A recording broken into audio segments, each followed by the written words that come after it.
GracePointe Church has been partnering with the Mission to the World outreach in Honduras since early 2018. In July, 5 members of GracePointe went to Honduras to establish relationships with the missions team there and to gain a better appreciation for the work that's being done.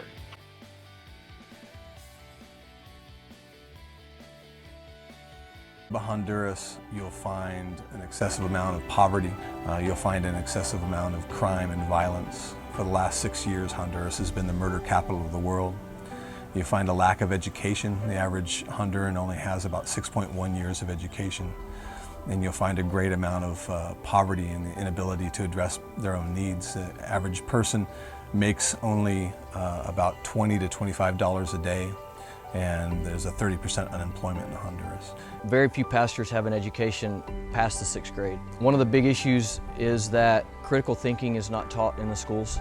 Through starting our Bible Institute, one of our challenges is going to be, for one, possibly teach some of the pastors to read, and then teach critical thinking and how to put together a passage into a sermon to preach to their church. Our Street Boys program is set up so that we offer scholarships for them to go to school.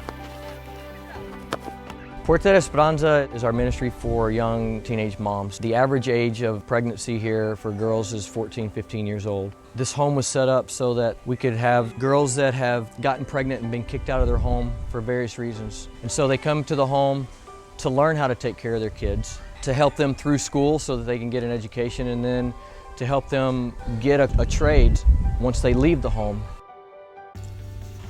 The GracePointe team focused on ministering to the members of the MTW La Ceiba team and to the Street Boys and to the unwed mothers. Team leader John Clow had several construction projects he wanted us to do. On the first day, he put Charles, Dave, and Mark to work on his first project. We mixed up 2 big batches of concrete on the ground.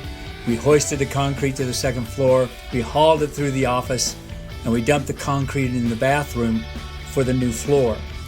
To us, it was just a project, but for John, it was the completion of a project that had been hanging over him for 6 months.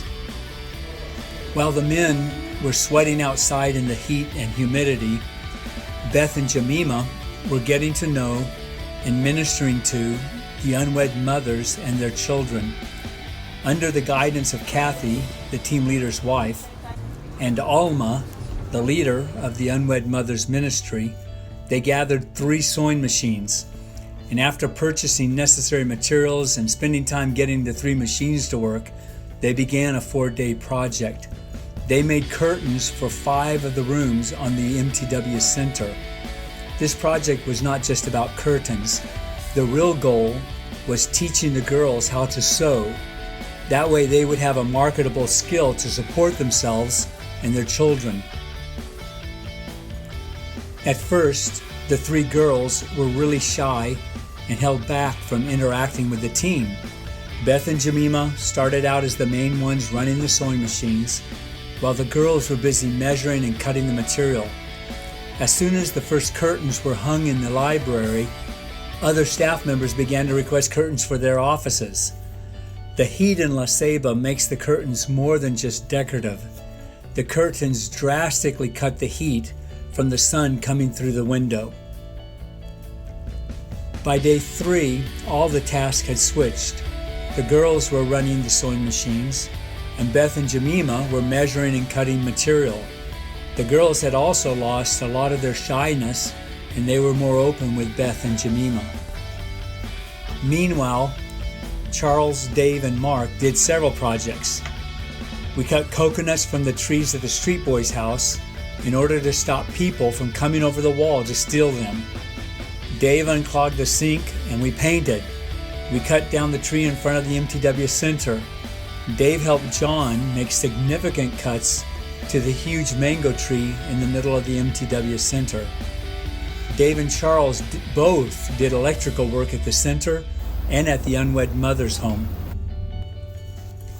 In the midst of all the manual labor that we did, the MTW team kept reminding us that relationships are more important than completing the projects. We listened to that, and we ended up having lots of deep conversations with the Street Boys with the unwed mothers, and with staff, both the American staff and with the Honduran staff. These times of building relationships were some of the most rewarding parts of our trip. Thank you for making it possible for us to go to Honduras. Thank you for your financial support. Thank you for praying for us. We hope that you will join us on our next trip to Honduras.